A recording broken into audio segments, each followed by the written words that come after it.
গোপনে সদকা দেওয়া ব্যক্তি। রাসূল আকরাম সাল্লাল্লাহু আলাইহি ওয়াসাল্লাম একটি ঘটনা বলেছেন।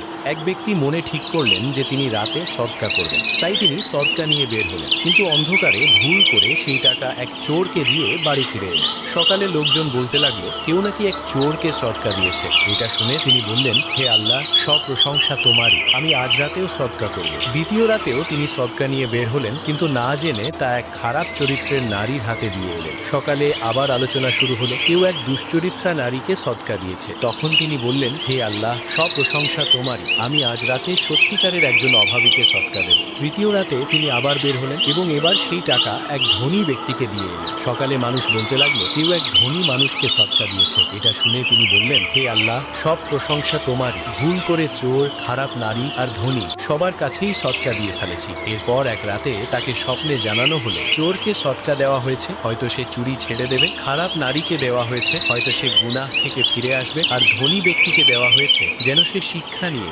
নিজেও আল্লাহর পথে দান করা শুরু করে। আল্লাহ বান্দার আন্তরিকতা দেখেন, শুধু বাহ্যিক ফল নয়। খাঁটি নিয়তে দেওয়া সদকা কখনো নষ্ট হয় না, কারণ মানুষের হৃদয় বদলানোর ক্ষমতা একমাত্র আল্লাহরই আছে। সুবহানাল্লাহ।